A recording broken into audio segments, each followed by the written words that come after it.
At 2 a.m. my sister snuck my credit card while I slept. By morning $15,000 was gone, spent on a first-class Japan trip and luxury gifts with our cousin. A week later she came back, and Dad insisted I quit lying because she'd never steal from me. I just kept smiling since the card she used. My name is Hazel Williams, and at 32, I genuinely thought I'd finally made it. After endless nights and relentless dedication, I had built a thriving career as a financial analyst. My beautiful downtown apartment with its sweeping city views wasn't just a place to live. It was a monument to every late night, every perfect report card, every dollar meticulously saved. And then there was my younger sister, Brooke. She'd always been our parents' favorite, effortlessly charming her way through life despite a track record of reckless behavior. Brooke knew exactly how comfortable my life had become. What I never, ever expected was that she would wait until I was sound asleep, vulnerable in my own home, to steal from me. Before I dive into the shocking events of that night, you need to understand the deep roots of this betrayal. Growing up in a modest Boston neighborhood, my parents, Eleanor and Thomas, worked tirelessly, but it was clear from the start there were two very different sets of rules in our house. Brooke, 3 years my junior, was a master manipulator, able to melt away any consequence with those big blue eyes and an infectious laugh. When she shattered a neighbor's window at 7, it was an accident, and a sign of her athletic potential. When she flunked 5th grade math, the teacher was simply failing to appreciate her creative mind. Me. I was the responsible one. My report cards had to be flawless. My room spotless. Any deviation, any small mistake, was met with sharp disappointment, never the gentle understanding Brooke received. This glaring double standard warped both of us. Brooke learned she could get away with almost anything, leaving me to develop an intense self-reliance and financial discipline that would ultimately define my adult life. By 16, I was working part-time, hoarding every dollar for college, knowing my parents' help would only go so far. Brooke, meanwhile, drifted through high school, bouncing from one fleeting interest to another, never developing the backbone she'd later desperately need. College was a crucible for me. Boston University, a partial scholarship, 20 hours a week at a campus coffee shop, maintaining a brutal 3.9 GPA, and securing competitive internships every single summer. Those years were exhausting, soul-crushing at times, but they forged me. I learned to survive on fumes, to budget down to the penny, and to never ever expect anyone else to solve my problems. Graduation plunged me into an unforgiving job market. The economic downturn meant finance jobs were rarer than hen's teeth. 9 brutal months I spent as an administrative assistant, sending out countless applications, watching rejection letters pile up like unwelcome gifts. But I held on. I persisted. And finally, my break came. A junior analyst position at Morton Financial. The pay was meager, but it was my foot in the door. For 5 years, I clawed my way up. 12-hour days were the norm. I volunteered for the soul-crushing projects no one else wanted. I built a reputation for meticulousness, for absolute reliability. Last year, when a senior analyst position opened, I hadn't just earned it. I had demanded it through sheer, unyielding determination. The promotion brought a substantial raise, finally allowing me to buy my dream apartment. Those floor-to-ceiling windows weren't just a luxury, they were a trophy. After years of roommates and cramped spaces, having a place that was truly mine felt like the ultimate achievement. My financial discipline had also cultivated substantial savings and an impeccable 820-plus credit score, opening doors to premium cards and banking services most people my age only dreamed of. My most prized possession, financially speaking, was my Black Excelsior card. Its generous limit and exclusive benefits were rarely tapped, as I preferred my frugal habits, but I cherished what it represented. Absolute financial security, hard-won through years of perfect credit management. While I was meticulously building my career and financial fortress, Brooke was charting a wildly different, more chaotic course. After high school, she enrolled in 3 different college programs over 4 years, never completing any. Photography, marketing, psychology. Each captured her attention briefly before she grew bored or found the coursework too demanding. Her employment history mirrored this pattern: retail, restaurant, office admin. She'd start with a burst of enthusiasm, then the sick days and tardiness would begin until her inevitable termination. Every job loss, of course, was never her fault. The manager was unreasonable, the hours unfair, the environment toxic. There was always someone else to blame. And our parents? They actively enabled this narrative. Rent money when she came up short. A new car when hers was repossessed. Co-signing for apartments despite a trail of evictions. They called it supporting her while she found her path. I called it enabling blatant irresponsibility. 6 months before the incident that would change everything, Brooke had been fired from her latest job for chronic tardiness. That same week, her boyfriend Jake, bless his heart, finally ended their 3-year relationship after discovering she'd been lying about their shared finances. Instead of facing reality, Brooke simply moved back home with our parents and fell into a predictable cycle of online shopping and nights out with friends. Money for which seemed to materialize out of thin air, despite her unemployment. Sunday dinners at my parents' house had become agonizingly tense affairs. My mother would gush over Brooke's smallest accomplishments, like applying for a job or making dinner once that week. My father, in his quiet way, would desperately steer conversations away from anything that might highlight the growing chasm between his daughters' lives. But when Brooke would casually mention a new designer purchase or an exotic trip she was planning, I'd catch my father wincing, just slightly, before he'd quickly change the subject. My attempts to establish any kind of boundary were always dismissed as coldness, or a lack of family loyalty. Then 3 weeks before the theft, I made a stand. Brooke asked me to loan her $2,000 for what she vaguely described as business clothes for interviews. I refused.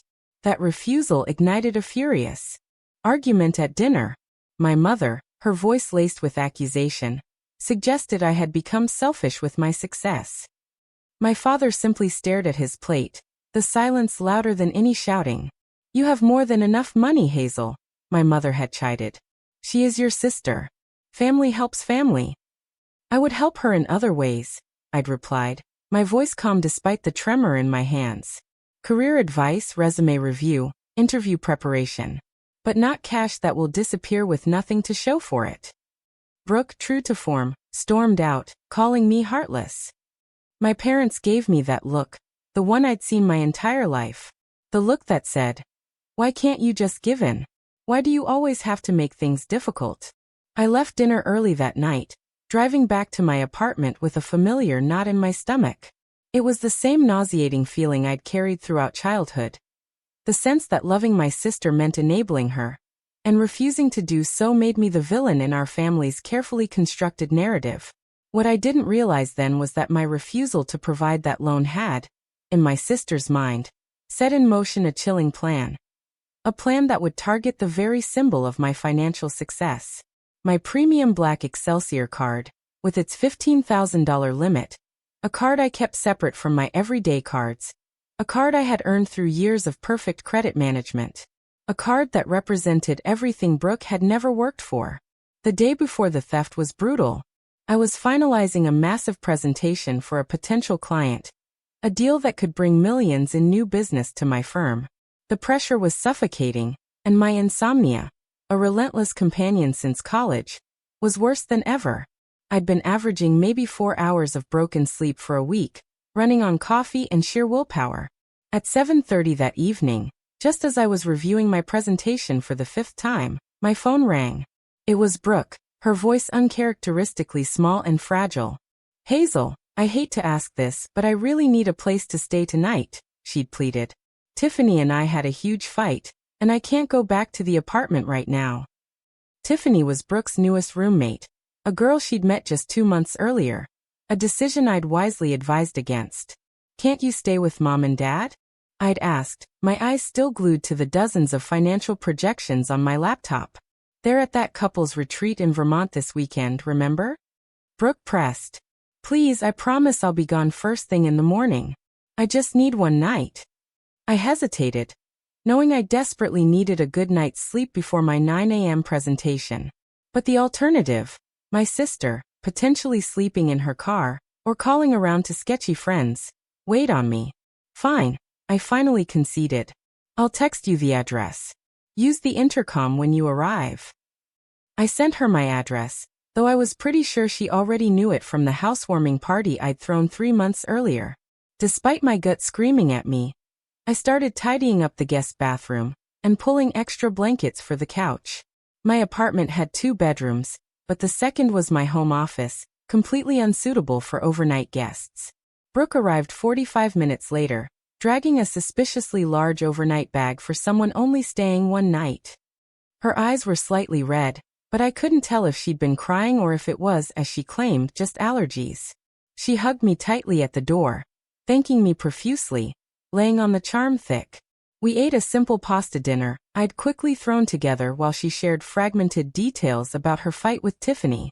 Something about shared groceries and borrowed clothes that didn't quite add up to the dramatic exit she'd described. Throughout the meal, I noticed her eyes, too observant, scanning my apartment, taking in the furnishings and decor with an expression I couldn't quite decipher. "So when do you have to leave for work tomorrow?" she asked casually as I rinsed our plates. "I have a presentation at 9 o'clock, I replied. "I'll probably head out around 7:30 to prepare at the office." "You seem stressed," she commented. "Are you sleeping okay?" The question surprised me. Brooke rarely showed any genuine interest in my well-being. "Not great," I admitted. "I've had insomnia all week with this project deadline." "Do you take anything for it?" she pressed, an almost clinical curiosity in her voice. "Sometimes," I said, not elaborating on the prescription sleep aid my doctor had recently prescribed for occasional use. As I set up the couch with sheets and blankets, Brooke kept asking unusual questions. How secure was the building? Did I know my neighbors well? Was my bedroom door hard to open if it swelled in humidity? Each question on its own seemed innocent enough, but together, they formed a pattern I was too exhausted to recognize. Before retiring to my bedroom, I showed her where everything was. The bathroom, glasses for water, the TV remote. I placed my purse and wallet on my nightstand, as I always did, not giving a second thought to this routine habit, despite having a guest. My special black Excelsior card was tucked deep into an inner pocket of my wallet, separated from my everyday cards, a symbol of my hard-won security. I swallowed my prescription sleep medication with a glass of water, set my alarm for 6 a.m., and collapsed into bed. The potent combination of a week's sleep deprivation and the medication worked quickly, pulling me into a deeper sleep than usual. Normally, I was a light sleeper, waking at the smallest sounds. That night, however, I was utterly unconscious, vulnerable in a way I rarely allowed myself to be. At exactly 2 a.m., according to the timestamps that would later become crucial evidence, Brooke crept down the hallway toward my bedroom. She paused outside the door, listening intently for any sign that I might be awake. Hearing nothing but my deep medication-induced breathing, she slowly turned the handle and pushed the door open, just enough to see me lying motionless in bed. With careful, calculated movements, she approached my nightstand. She stood watching me for nearly a full minute, making absolutely certain I was deeply, irrecoverably asleep. Then, with delicate precision, she lifted my wallet from my purse. She carried it into the bathroom, closing the door before turning on the light, minimizing any risk of waking me. Inside my wallet, she found exactly what she was looking for, my black Excelsior card.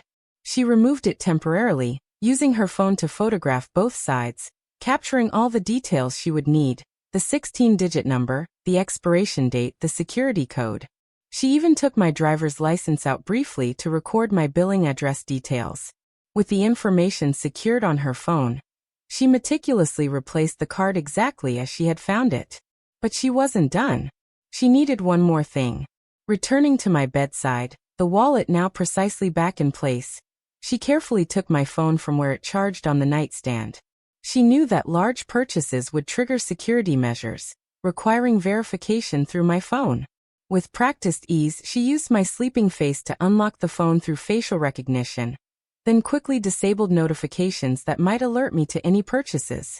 She forwarded the verification text to her own number before deleting the forwarding evidence and returning my phone to its charging position.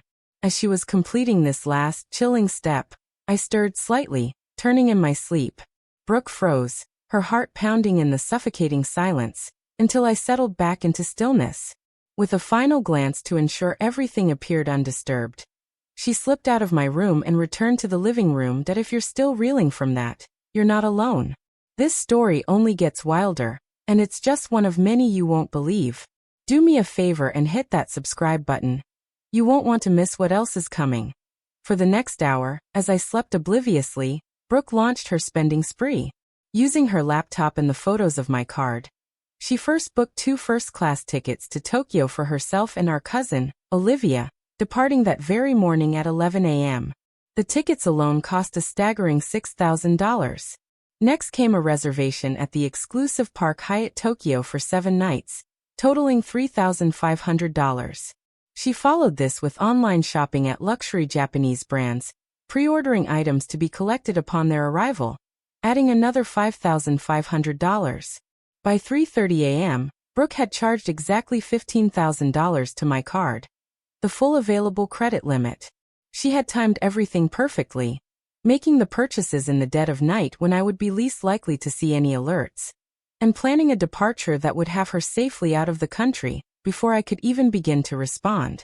As dawn approached, Brooke packed her suspiciously large overnight bag and drafted a quick, casual note on a piece of paper from my own kitchen notepad.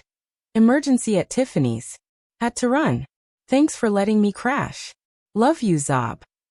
She placed it on the coffee table where I would easily find it, then quietly let herself out of my apartment at 5:15 a.m., a full 45 minutes before my alarm was set to go off. She had already arranged for a rideshare to pick her up and take her directly to the airport, where Olivia would be waiting, luggage already packed for the adventure Brooke had promised her days earlier. My sister had executed a perfect crime, or so she thought. I jolted awake, not to my alarm, but to the persistent, frantic buzzing of my phone at 6:02 a.m. Through blurry, sleep-addled eyes, I saw multiple text messages flooding my screen. The first one made my stomach drop. Excelsior card alert. Purchase approved for $6,000 at International Airways. The next messages were equally alarming. $3,500 at Park Hyatt Tokyo. $2,800 at Ginza Luxury Collections. $1,700 at Tokyo Electronics Direct. $1,000 at Sakura Designer Boutique. Finally, Excelsior card alert. You have reached 100% of your credit limit. $15,000. Gone. In the middle of the night, while I slept, my hands shaking violently, I sat upright in bed, fully awake now, despite the lingering, disorienting effects of my sleep medication. This had to be a mistake. I never made purchases like these. I had never even been to Japan. I immediately called the Excelsior customer service line, my voice cracking with a mixture of fear and confusion as I reported the apparent fraud. The representative was calm, professional, asking me to verify the suspicious transactions. No, I insisted, my voice rising. I did not make any of these purchases. I was asleep. My card is right here in my wallet. I reached for my purse, fumbling desperately to find my wallet. The black Excelsior card was exactly where it should be, nestled securely in its special compartment. How was this possible? How could someone use my card when it was physically in my possession?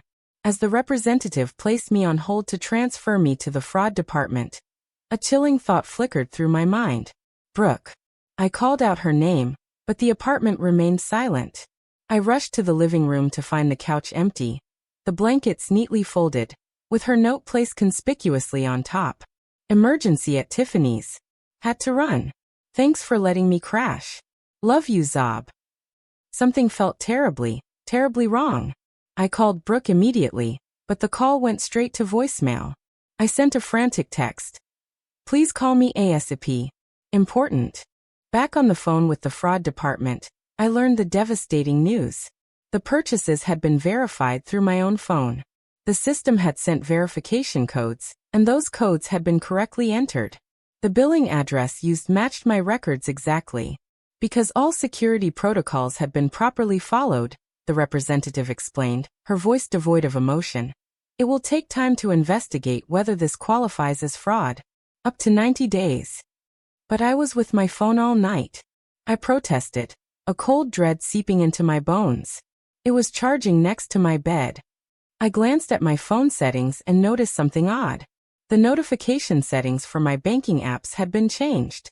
Text forwarding had been enabled, then disabled. A glacial, horrifying realization began to settle over me. With growing suspicion, I checked my wallet more carefully. Though nothing was physically missing, I could tell it had been handled. The cards were arranged ever so slightly differently than my usual meticulous organization. My driver's license was even in the wrong slot. As I scrambled to get ready for my presentation, now hopelessly behind schedule, I noticed other subtle signs of intrusion. My desk drawer was slightly ajar. The guest bathroom towel hung differently than I would have left it. Someone had gone through my things while I slept. I called Brooke again and again, each time reaching her voicemail. I tried Tiffany, her roommate, who sounded utterly confused when I mentioned their fight. Fight? What fight? She asked. Brooke told me she was staying with your parents this week because they needed help with some house project. The blatant lie confirmed my growing suspicion. With trembling fingers, I opened Instagram on my phone. The first post in my feed made my blood run cold. It was Brooke, posting a selfie from what was clearly an airport terminal. The caption read, "Surprise trip with my favorite cousin. #Tokyo #first class." She was tagged with Olivia, our 23-year-old cousin, who had always been Brooke's willing partner in impulsive adventures. The timestamp showed it had been posted just 30 minutes earlier. They were already at the airport, about to leave the country, with my $15,000. In a panic, I called my parents. Despite it being early, my mother answered on the third ring, her voice thick with sleep. "Mom, I think Brooke stole my credit card information." I blurted out, no preamble. "She's charged $15,000 and is about to board a flight to Tokyo with Olivia." There was a beat of silence, then my mother's voice, instantly defensive. "Hazel, what are you talking about? Brooke would never do something like that." "Mom, I have proof," I insisted, my voice rising in a desperate plea for her to see. "She stayed at my apartment last night, and now there are charges on my card for flights to Tokyo. She's literally posted on Instagram that she's at the airport with Olivia." "There must be some misunderstanding," my mother said firmly, already shutting down. "Maybe she used her own card and the bank made a mistake. You know how these financial institutions mix things up sometimes." I could hear my father in the background, asking what was happening. My mother covered the phone partially, but I could still hear her explaining my accusation in a tone that suggested I was being hysterical. When my father came on the line, his voice carried that familiar, crushing note of disappointment. "Hazel, this is a serious accusation," he said gravely. "Brooke has her issues, but she would never steal from family. Perhaps you should check your facts before throwing around allegations like this." "Dad, I am literally looking at $15,000 in charges to my card, and an Instagram post of Brooke and Olivia at the airport heading to Tokyo," I said, fighting to keep my voice steady, to maintain a shred of dignity. "What more facts do I need?" "Maybe you gave her permission and forgot," he suggested, his words twisting the knife. "Or maybe you mentioned your card details in front of her at some point. You have been working very hard lately. Perhaps you're not thinking clearly." I felt a familiar knot forming in my stomach, tighter and more painful than ever before. The same knot I had felt countless times throughout my childhood when my perception of reality clashed with my family's unwavering unwillingness to hold Brooke accountable. For a brief, disorienting moment, I actually wondered if I could be wrong. Had I somehow authorized these charges in a sleep-deprived haze? Had I given Brooke permission I didn't remember? No. I shook the doubt away. The evidence was clear. The timing was precise. This was theft, plain and simple. I ended the call with my parents, promising to update them when I knew more. But their dismissal, their instantaneous, gut-level defense of Brooke, had shaken me to my core. As I rushed to prepare for work, now definitely late for my crucial presentation, I felt the physical symptoms of anxiety overwhelming me. My chest tightened, my hands wouldn't stop shaking. A cold sweat broke out across my forehead. For the first time in my professional life, I called in sick for an important meeting. I simply couldn't function. The financial violation, profound as it was, combined with my family's instantaneous defense of Brooke, had left me reeling. As I sat on the edge of my bed, phone in hand, Watching the Instagram updates of my sister and cousin breezing through airport security with first-class boarding passes, I felt a profound sense of betrayal that went far beyond the stolen money. This wasn't just about $15,000. This was about a lifetime of different standards and expectations. This was about a family system that had always protected Brooke at my expense. This was about the crushing realization that no matter what undeniable evidence I presented, my family would always choose to believe Brooke's convenient version of reality over mine. In that agonizing moment of clarity, something inside me shifted. If my family wouldn't help me seek justice, I would have to do it myself. If they wouldn't believe me, I would gather evidence so compelling, so irrefutable, that they would have no choice but to face the devastating truth. With newfound icy determination, I picked up my phone and made another call. Not to my family, but to the police. The local police station was busier than I expected for a weekday morning. I sat in a hard plastic chair, clutching a folder containing my credit card statements, screenshots of Brooke's Instagram posts, and the flimsy note she had left in my apartment. After nearly an hour of agonizing waiting, I was finally called in to speak with Officer Garcia, a middle-aged woman with tired eyes and a matter-of-fact demeanor. "This happens more often than you'd think," she said after I explained the situation, her voice surprisingly gentle. "Family fraud cases are actually quite common." She took my statement methodically, asking clarifying questions about the timeline and how Brooke might have accessed my card information. When I mentioned that my family was already dismissing my claims without even looking at the evidence, Officer Garcia nodded knowingly. "Unfortunately, that's also common," she said.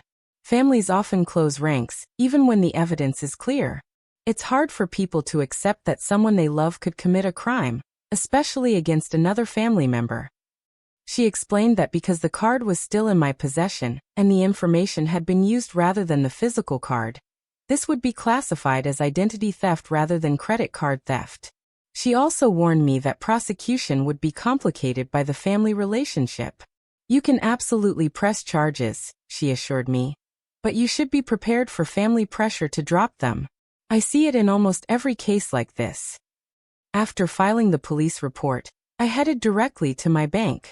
The fraud department representative I met with in person was significantly less optimistic than Officer Garcia. Because the security verification processes had been correctly followed using my own phone, the bank considered the charges provisionally authorized. They would investigate, but it could take up to 90 days to determine whether I qualified for fraud protection. In the meantime, I would be responsible for at least the minimum payment on the $15,000 balance. With my rent due in 2 weeks and several other bills pending, this unexpected financial strain was going to be significant, even with my healthy savings. The knowledge that Brooke was currently flying first class to Tokyo, while I scrambled to manage the financial fallout of her theft, filled me with a cold fury I had never experienced before. But beneath the anger was a deeper pain. The crushing realization that my sister had so little regard for me, so little empathy, that she could steal such a significant amount without hesitation or remorse. Throughout the day, more and more evidence of Brooke's spending spree continued to appear on social media.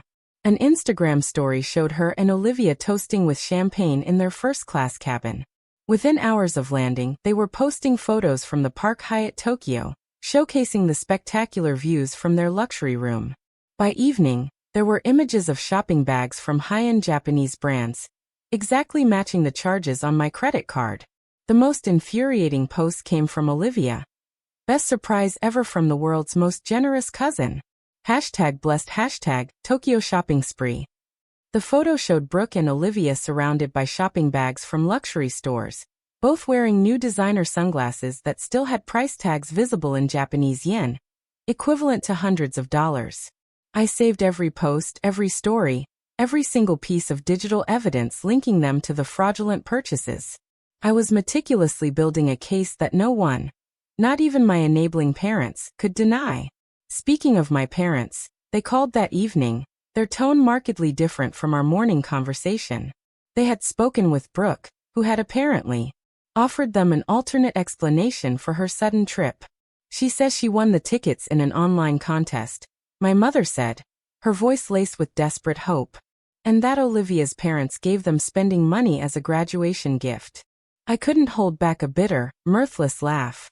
Mom, do you honestly believe that? When has Brooke ever won anything? Let alone first-class tickets to Japan worth thousands of dollars. It's more believable than her stealing your credit card. My father interjected, his voice tight. You need to drop this, Hazel. You're going to damage your relationship with your sister over what might be a bank error. A bank error? I repeated, incredulous. Dad, she literally posted photos of herself buying the exact items that were charged to my card. How can you still defend her? We're not defending anyone, my mother said, though her tone completely contradicted her words.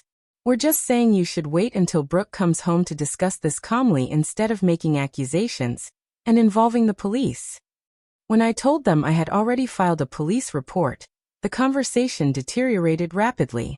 My father accused me of trying to ruin Brooke's life over a misunderstanding.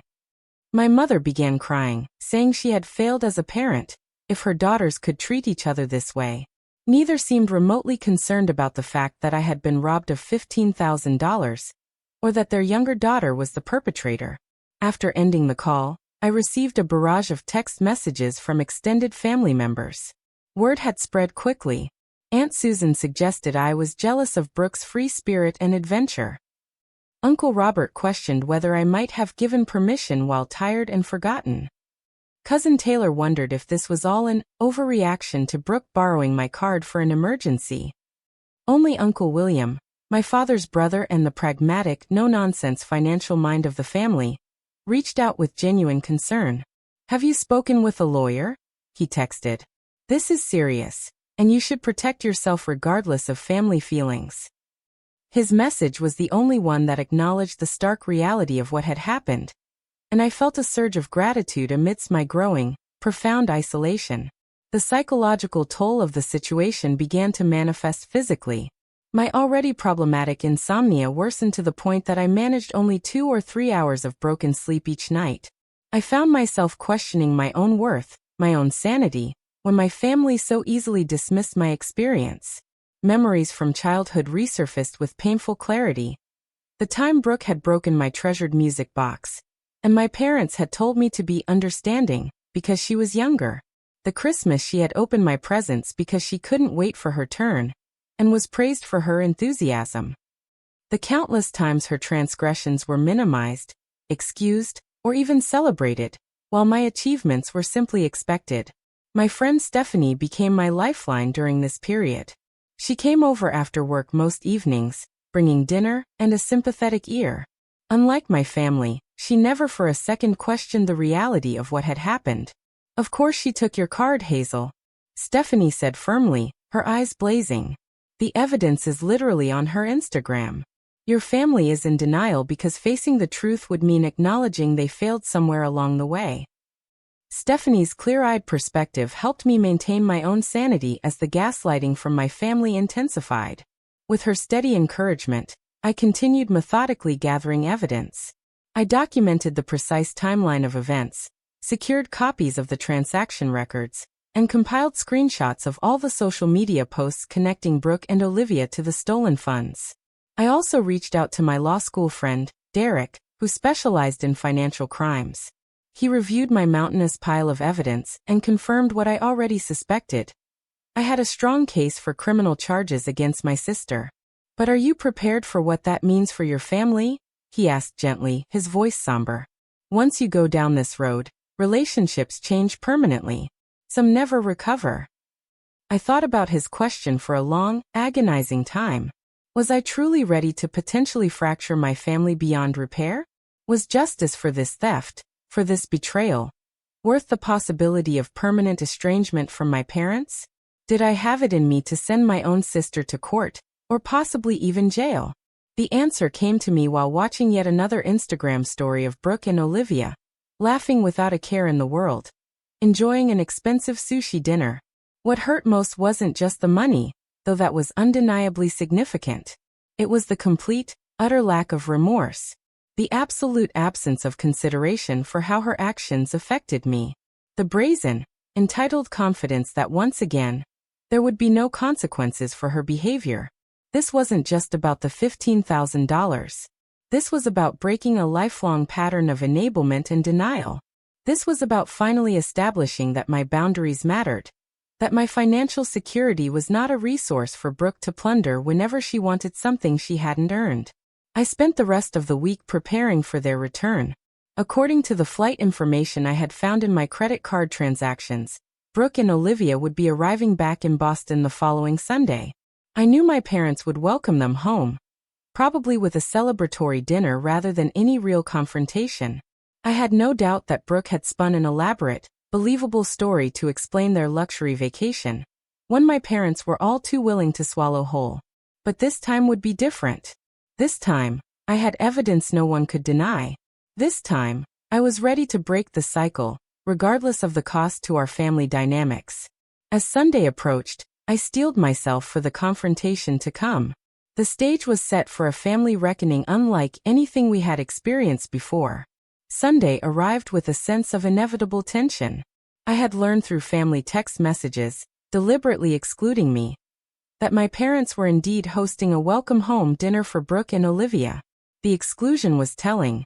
They knew a confrontation was coming and were attempting to control the narrative by keeping me away. I dressed carefully that evening, choosing a professional black dress and minimal jewelry. This wasn't a social call, it was a reckoning. I packed my evidence folder into my leather portfolio and drove the familiar route to my childhood home, my heart pounding with each mile. As I pulled into the driveway, I noticed several cars already parked. Family members gathered to hear about the exciting Tokyo adventure. Perfect. An audience would make it harder for my parents to dismiss the undeniable evidence I was about to present. I rang the doorbell rather than using my key, positioning myself as a formal visitor rather than family. My mother answered, her smile faltering when she saw me. "Hazel, we weren't expecting you," she said, her tone making it abundantly clear this was not an oversight. "I wouldn't miss Brooke's homecoming," I replied evenly, stepping past her into the foyer. The dining room was filled with family. Aunt Susan and her husband, Uncle Robert and his wife, my grandparents and several cousins, including Olivia's parents. At the center of attention was Brooke, animated and glowing as she distributed small, carefully chosen gifts from Japan. Olivia sat beside her, occasionally adding details to Brooke's dramatic, embellished retelling of their adventures. Everyone fell silent when I entered. Brooke froze mid-sentence, a delicate Japanese fan clutched in her hand. For a fraction of a second, genuine fear flashed across her face before she swiftly composed herself into a bright, forced smile. "Hazel," she exclaimed with artificial enthusiasm. "I didn't know you were coming. Look what I brought you." She reached for a small package on the table, but I remained standing in the doorway, portfolio clutched firmly in my hand. "How was Tokyo?" I asked, my voice steady, despite the adrenaline coursing through me. $15,000 worth of luxury must have been quite the experience. The room temperature seemed to drop several degrees. My father stood from his chair at the head of the table. "Hazel, if you've come to cause a scene, perhaps we should talk privately," he suggested, his tone carrying a clear warning. "Actually, Dad, I think the family should hear this," I replied, my gaze sweeping across the room. Since most of them already know about my ridiculous accusation, they should also hear the evidence. Brooke laughed nervously, a brittle high-pitched sound. "I don't know what you're talking about," she said, her eyes flitting to Olivia for support. "We won this trip in an online contest. Tell her, Olivia." Olivia nodded too quickly, her eyes darting around the room like a trapped bird. "Yeah. Brooke entered this travel contest thing, and they picked her entry. Super lucky." My mother stepped forward, placing herself slightly between me and Brooke, an instinctively protective gesture. "Let's all calm down," she suggested, her voice strained. "Brooke and Olivia just got back from a long flight. They're tired. This isn't the time for whatever misunderstanding you're still upset about, Hazel."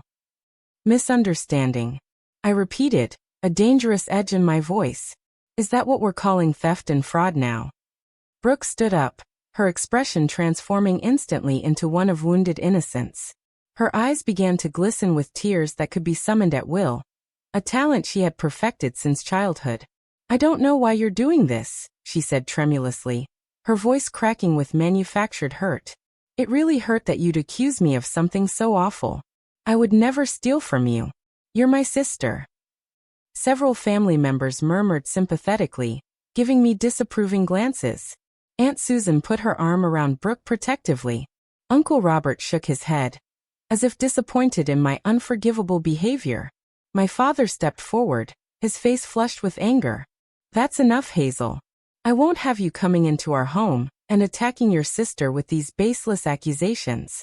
If you're having financial problems, we can discuss that privately, but don't blame Brooke for your issues. Baseless, I echoed, unable to believe what I was hearing, despite having expected exactly this response. The police and the bank don't seem to think they're baseless, Dad. Brooke began to cry in earnest now, burying her face in our mother's shoulder, the perfect victim. Stop pretending, Hazel, my father said, his voice hard with finality. She would never touch your money. This isn't the first time you've made up stories for attention. My mother looked at me with a mixture of pity and concern, the ultimate condescension. Maybe you should talk to someone professional, she suggested quietly. These delusions aren't healthy. I stood frozen, the full, crushing weight of my isolation crashing down on me. Here I was, the victim of a serious crime committed by my own sister, being treated as though I was mentally unstable for simply naming the truth. The injustice of it was breathtaking. In that moment, memories cascaded through my mind with painful clarity. Brooke breaking my treasured music box at age 6, and my parents telling me to share better. Brooke borrowing my new sweater in high school and returning it stained, with my mother suggesting I shouldn't have clothes too nice to be ruined. Brooke copying my college essay, and my father praising her creativity, rather than addressing the blatant plagiarism. A lifetime of being gaslit about my own reality. A lifetime of adjusting my expectations to accommodate Brooke's behavior. A lifetime of being told that my boundaries were the problem, not her violations of them. Something crystallized inside me in that moment. An absolute clarity about the insidious pattern we had been locked in for decades, and my own unwilling role in maintaining it. By continuing to doubt myself, by seeking validation from people who were fundamentally committed to denying reality, I had been complicit in my own diminishment. No more. I felt a strange, profound calm settle over me, replacing the anxiety and anger that had driven me for the past week. I looked around the room, taking in the faces of my relatives. Their discomfort, their judgment, their ingrained unwillingness to even consider that the cherished family narrative might be built on lies. None of it could touch me anymore. I smiled. The unexpected expression caught everyone off guard, including Brooke, whose tears paused momentarily in confusion. You're right, Dad, I said softly, my voice clear and steady. Brooke would never touch my money. My father looked visibly relieved at my apparent capitulation, already turning back toward his seat at the table. Because the card she used, I continued, opening my portfolio and removing the first document, wasn't actually my primary Excelsior card. All eyes returned to me, confusion evident on every face. It was my backup card, I explained, my voice gaining strength. The one I keep specifically for monitoring potential fraud.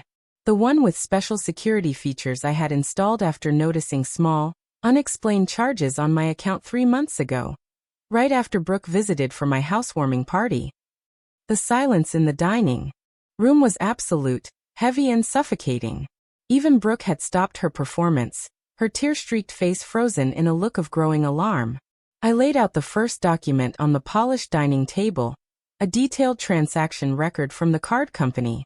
This special, monitored card sends email notifications with IP addresses for every purchase, I explained, my tone professional, as if presenting to clients. The first-class tickets to Tokyo, purchased at 2:04 a.m., came from IP address 172.16.34.91. My apartment building. Specifically, my Wi-Fi network. I placed a second document neatly beside the first.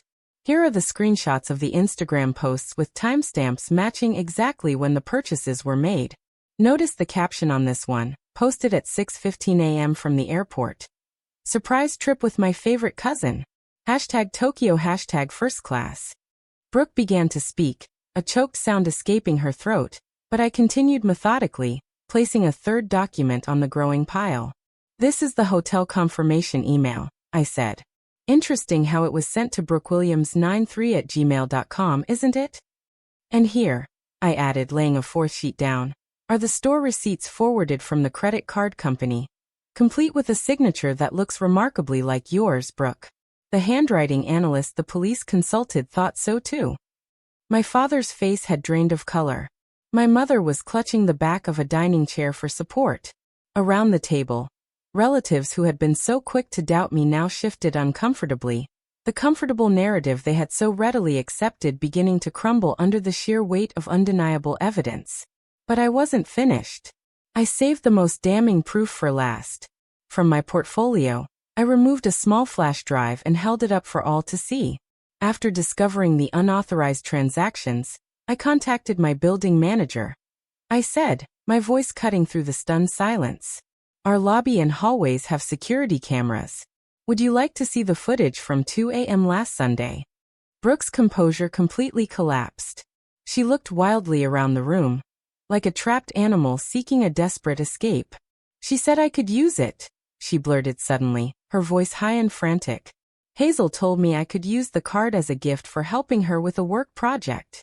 All eyes turned to me, then back to Brooke, whose story was already evolving, crumbling before their eyes.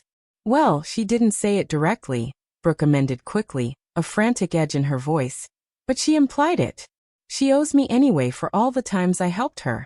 Olivia, who had been silent throughout my presentation, suddenly spoke up, her voice small and frightened. You told me she gave you permission to use it as a birthday gift, she said to Brooke, her eyes wide with dawning horror. You said it was already arranged between you two. Brooke shot Olivia a venomous look. Shut up, she hissed. But Olivia, perhaps seeing the terrible direction things were headed, continued. You woke me up at 4 a.m. saying we had to pack for Tokyo because your sister had surprised you with tickets. I had no idea they were stolen. The word stolen hung in the air, impossible to ignore or reinterpret. My mother sank into a chair, her hand over her mouth. My father stood rigid, his entire worldview visibly crumbling as he processed the cold, hard evidence before him. You went into her room while she was sleeping? He asked Brooke, his voice hollow with disbelief, betraying the depth of his shock. Brooke, recognizing that her denials were futile, switched tactics with the adaptability that had served her throughout her life. It was just borrowing, she insisted, tears flowing again, but this time without the practiced artifice. I was going to pay it back.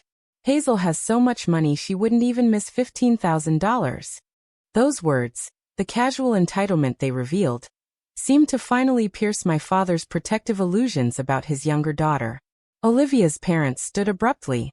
We had no idea, her mother said firmly, her face pale. Olivia will return everything purchased with that money immediately. Aunt Susan removed her arm from around Brooke's shoulders, the physical distance following her shifting allegiance. Around the table, relatives who had been so quick to doubt me now avoided my eyes, shame evident in their slumped postures. The doorbell rang, an unexpected, jarring interruption in the tense scene. My father moved automatically to answer it, returning moments later with Officer Garcia, the same police officer who had taken my initial report. Miss Williams, she said, addressing me formally, I received your message about having additional evidence to add to your case. The presence of law enforcement made the situation undeniably real.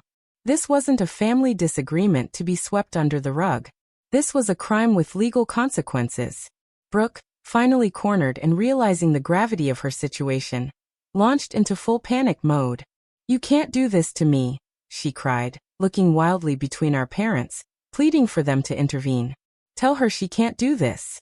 A criminal record will ruin my life.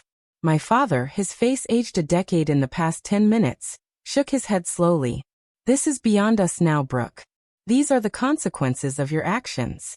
It was perhaps the first time in her 29 years that our father had acknowledged that Brooke must face the results of her choices. The shock of it seemed to stun her into momentary silence. My mother, however, made one last desperate attempt to protect her favorite child.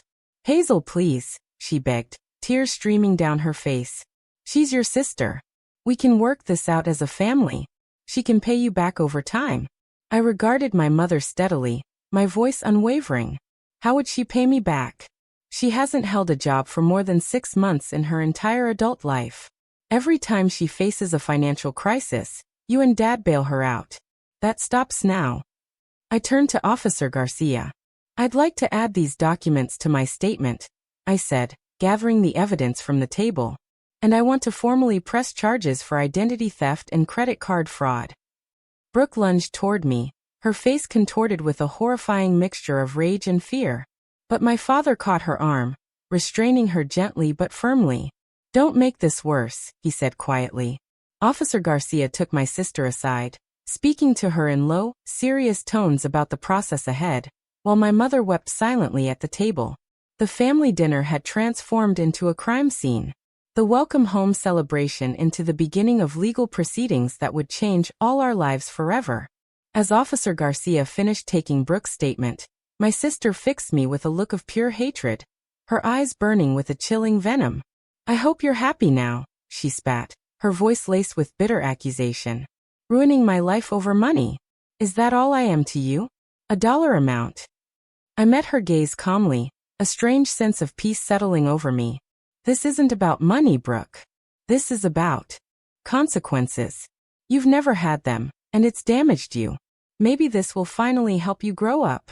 In the days that followed, my parents scrambled frantically to contain the damage.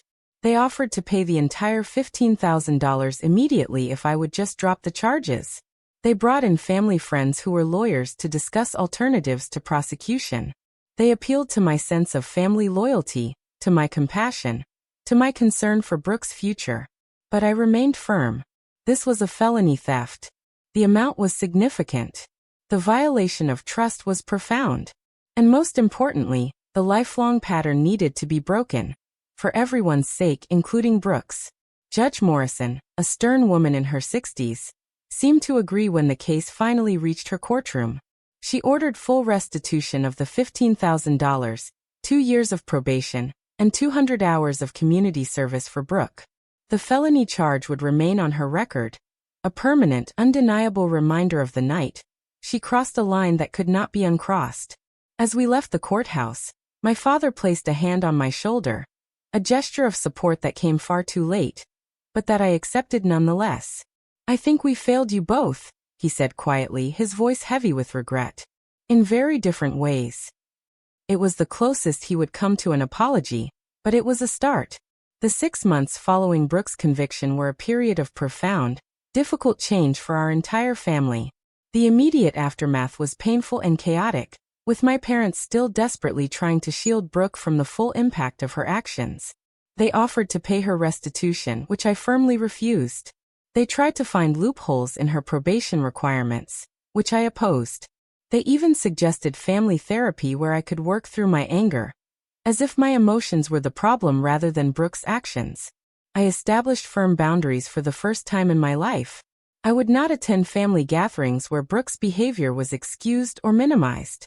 I would not participate in conversations that gaslit my experience. I would not pretend that what happened was a misunderstanding or a one-time mistake. These boundaries were met with fierce resistance at first. My mother accused me of being unforgiving. My father suggested I was punishing the whole family for Brooke's mistake. Extended relatives urged me to move on for family peace. But I held firm, and slowly, painstakingly, a new family dynamic began to emerge from the ashes of the old one. With the case concluded and her legal obligations clear, Brooke faced real consequences for perhaps the first time in her life. The job opportunity she had been pursuing fell through when her background check revealed the fresh felony conviction. Our parents, finally, agonizingly, recognizing the damage their enabling had caused, established their own boundaries. Brooke would need to find employment and support herself. They would not provide financial assistance beyond helping with her initial restitution payment, which she would repay them over time. For someone who had always been rescued, these new expectations were a harsh, cold awakening. Brooke cycled through familiar patterns: denial, blame, self-pity, but found that they no longer worked. Reality had finally caught up with her. Olivia, perhaps the least culpable player in the drama, made genuine efforts to make amends. She returned all the items purchased with my stolen card and wrote me a heartfelt letter of apology. I didn't know it was stolen money, but I should have questioned where it all came from, she wrote. I'm sorry I was a part of hurting you.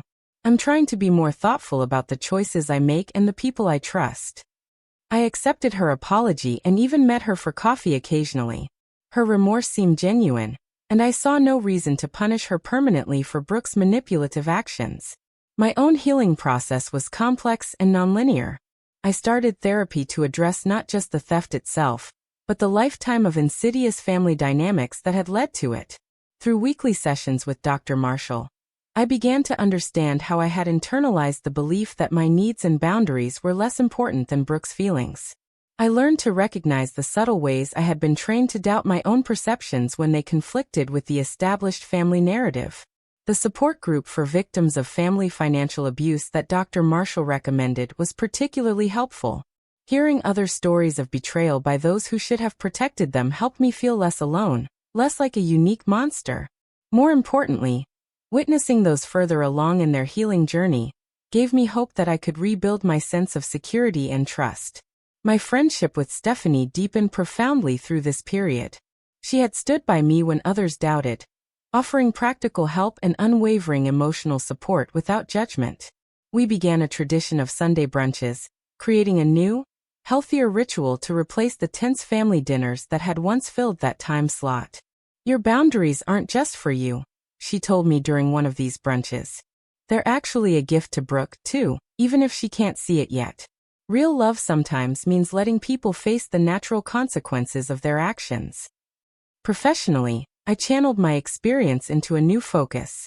After securing a full refund from my credit card company, I developed a financial literacy presentation for my firm's community outreach program, with a special emphasis on protecting oneself from identity theft, particularly from family members, a surprisingly common problem. 6 months after the court case, our family gathered for Thanksgiving. The invitation had come from my father directly, with an unusual addendum.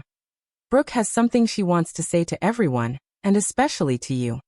I arrived at my parents' house with guarded optimism, my heart a tight coil of hope and apprehension. The atmosphere was markedly different from family gatherings of the past.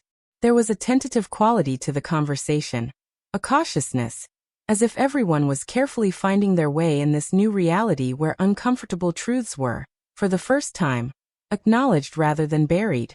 Brooke looked different, too. The flashy clothes and perfectly styled hair had been replaced by a simpler, more practical appearance. She had found work as an administrative assistant at a small accounting firm. A position well below her capabilities, but one of the few options available with her felony record. The humbling experience seemed to have initiated genuine change. After dinner, she asked for everyone's attention, her hands visibly trembling as she spoke. I want to thank everyone for being here, she began, her voice unexpectedly strong. But mostly, I want to apologize to all of you for the embarrassment and pain I caused our family, and especially to Hazel. She turned to face me directly, her eyes meeting mine without the usual manipulation or self-pity that had been her trademark. What I did was inexcusable, she said, her voice raw with genuine regret. I stole from you. I violated your trust. I put my selfish desires above your basic right to security. And when confronted, I lied and tried to make you seem crazy for telling the truth. I'm deeply ashamed and I don't expect forgiveness. But I want you to know that I'm working every day to become someone who would never do those things again. The sincerity in her voice was something I had rarely, if ever, heard from my sister. This wasn't the practiced performance of remorse she had perfected over years of minor transgressions. This was genuine accountability. I won't say that moment instantly healed our relationship. Trust once shattered, rebuilds slowly, painstakingly, if at all. But it was a beginning, a small, solid stone in the foundation of whatever new relationship might be possible between us. Our parents, too, were learning and growing. My mother had started attending Al-Anon meetings, recognizing that her enabling behavior had patterns eerily similar to those in families dealing with addiction. My father had become more reflective, occasionally acknowledging the ways his parenting had contributed to our difficult dynamics. The holiday wasn't perfect. There were still moments of tension, old habits that threatened to reassert themselves. But beneath the awkwardness was something new. Honesty. We were finally seeing each other clearly, without the distorting lens of denial and favoritism that had defined our family for decades. As I drove home that evening, I reflected on the strange, painful journey that had begun with the theft of $15,000. The financial loss had been significant, undeniably, but the profound transformation it catalyzed in me was worth far, far more. I had found my voice, established my boundaries, and learned that I could survive the disapproval of those whose love had always seemed conditional.